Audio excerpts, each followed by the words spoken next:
Assalamualaikum warahmatullahi wabarakatuh. Kami dari kelompok 5 yang beranggotakan Tasya Herasti Imanda, Rizka Utamara, Firda Andeni Ahra, dan Aftafania. Kami akan mempresentasikan tentang metode penemuan. Model pembelajaran penemuan atau discovery learning diartikan sebagai proses pembelajaran yang terjadi ketika siswa tidak disajikan informasi secara langsung, tetapi siswa dituntut untuk mengorganisasikan pemahaman mengenai informasi tersebut secara mandiri. Siswa dilatih untuk terbiasa menjadi seorang yang saintis atau ilmuwan. Mereka tidak hanya sebagai konsumen, tetapi diharapkan pula bisa berperan aktif bahkan sebagai pelaku dari pencipta ilmu pengetahuan. Berikut ini beberapa pengertian discovery learning dari beberapa sumber buku. Yang pertama, menurut Hosnan, discovery learning adalah suatu model untuk mengembangkan cara belajar aktif dengan menemukan sendiri, menyelidiki sendiri, maka hasil yang diperoleh akan setia dan tahan lama dalam ingatan. Melalui belajar penemuan, siswa juga bisa belajar berpikir analisis dan mencoba memecahkan sendiri masalah yang dihadapi.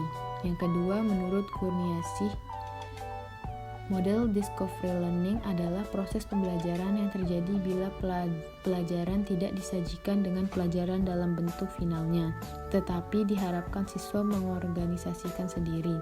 Discovery adalah menemukan konsep melalui serangkaian data atau informasi yang diperoleh melalui pengamatan dan percobaan. Jenis dan bentuk discovery learning. Menurut Suprihatiningrum, terdapat dua cara dalam pembelajaran penemuan discovery learning, yaitu 1. Pembelajaran penemuan bebas, yakni pembelajaran penemuan tanpa adanya petunjuk atau arahan. 2. Pembelajaran penemuan terbimbing, yakni pembelajaran yang membutuhkan peran guru sebagai fasilitator dalam proses pembelajarannya. Bentuk metode pembelajaran discovery learning dapat dilaksanakan dalam komunikasi satu arah atau komunikasi dua arah bergantung pada besarnya kelas. 1. Sistem satu arah. 2. Sistem dua arah. Karakteristik dan tujuan discovery learning. Menurut Hosnan 2014, ciri atau karakteristik discovery learning adalah: yang pertama, mengeksplorasi dan memecahkan masalah untuk menciptakan, menggabungkan, dan menggeneralisasi pengetahuan. Yang kedua, berpusat pada siswa. Dan yang ketiga, kegiatan untuk menggabungkan pengetahuan baru dan pengetahuan yang sudah ada. Sedangkan menurut Bell, metode discovery learning memiliki tujuan melatih siswa untuk mandiri dan kreatif. Antara lain sebagai berikut. Yang pertama, dalam penemuan, siswa memiliki kesempatan untuk terlibat secara aktif dalam pembelajaran. Kenyataan menunjukkan bahwa partisipasi banyaknya siswa dalam pembelajaran meningkat ketika penemuan digunakan. Yang kedua, melalui pembelajaran dengan penemuan, siswa belajar menemukan pola dalam situasi konkret maupun abstrak. Juga siswa banyak meramalkan atau extrapolate informasi tambahan yang diberikan. Dan yang ketiga, siswa juga belajar merumuskan strategi tanya jawab yang tidak rancu dan menggunakan tanya jawab untuk memperoleh informasi yang bermanfaat dalam menemukan. Langkah-langkah discovery learning.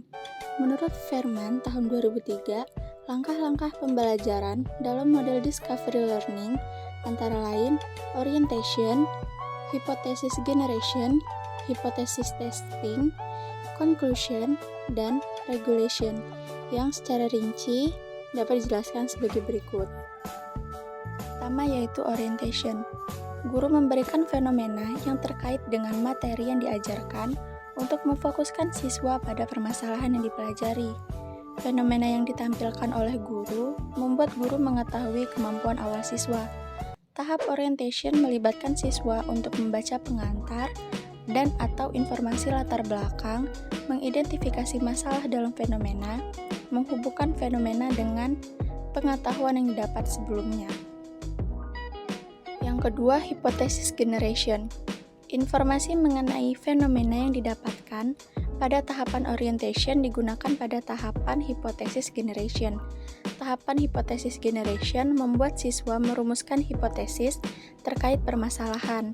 Siswa merumuskan masalah dan mencari tujuan dari proses pembelajaran. Selanjutnya yang ketiga yaitu hipotesis testing. Hipotesis yang dihasilkan pada tahapan hipotesis generation tidak dijamin kebenarannya. Pembuktian terhadap hipotesis yang dibuat oleh siswa dibuktikan pada tahapan hipotesis testing. Tahapan pengujian hipotesis, siswa harus merancang dan melaksanakan eksperimen untuk membuktikan hipotesis yang telah dirumuskan, mengumpulkan data, dan mengkomunikasikan hasil dari eksperimen. Selanjutnya yaitu conclusion. Kegiatan siswa pada tahapan conclusion adalah meninjau hipotesis yang telah dirumuskan dengan fakta-fakta yang telah diperoleh dari pengujian hipotesis. Siswa memutuskan fakta-fakta hasil pengujian hipotesis apakah sesuai dengan hipotesis yang telah dirumuskan, atau siswa mengidentifikasi ketidaksesuaian antara hipotesis dengan fakta yang diperoleh dari pengujian hipotesis. Tahapan conclusion membuat siswa merevisi hipotesis atau mengganti hipotesis dengan hipotesis yang baru. Selanjutnya yaitu regulation. Tahapan regulation berkaitan dengan proses perencanaan, monitoring, dan evaluasi. Perencanaan melibatkan proses menentukan tujuan dan cara untuk mencapai tujuan tersebut.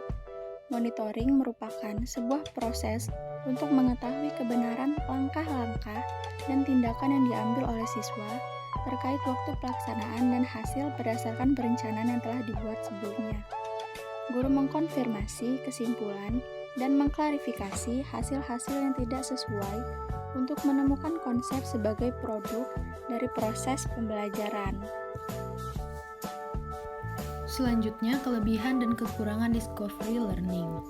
Menurut Suherman, menyebutkan terdapat beberapa kelebihan dan keunggulan metode ini, yaitu 1. Siswa aktif dalam kegiatan belajar sebab ia berpikir dan menggunakan kemampuan untuk menemukan hasil akhir.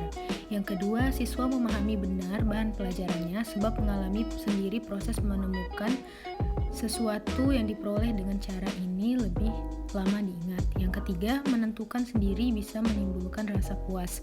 Kepuasan batin ini mendorongnya untuk melakukan penemuan lagi sehingga minat belajarnya meningkat. Yang keempat, siswa yang memperoleh pengetahuan dan dengan metode penemuan akan lebih mampu mentransfer pengetahuannya ke berbagai konteks. Dan yang terakhir, metode ini melatih siswa untuk lebih banyak belajar sendiri. Sedangkan menurut Kurniasih, metode discovery learning juga memiliki beberapa kelemahan atau kekurangan, antara lain sebagai berikut. 1. Metode ini menimbulkan asumsi bahwa ada kesiapan pikiran untuk belajar. Bagi siswa yang kurang pandai, akan mengalami kesulitan abstrak atau berpikir atau mengungkapkan hubungan antar konsep-konsep yang tertulis atau lisan, sehingga pada gilirannya akan menimbulkan frustasi. Yang kedua, metode ini tidak efisien untuk mengajar jumlah siswa yang banyak karena membutuhkan waktu yang lama untuk membantu mereka menemukan teori untuk pemecahan masalah lainnya. Yang ketiga, harapan-harapan yang terkandung dalam metode ini dapat buyar berhadapan dengan siswa dan guru yang telah terbiasa dengan cara-cara belajar yang lama. Yang keempat, pengajaran discovery lebih cocok untuk mengembangkan pemahaman, sedangkan mengembangkan aspek konsep, keterampilan, dan emosi secara keseluruhan kurang mendapat perhatian. Yang kelima, pada beberapa disiplin ilmu, misalnya IPA, kurang fasilitas untuk mengukur gagasan yang dikemukakan oleh para siswa.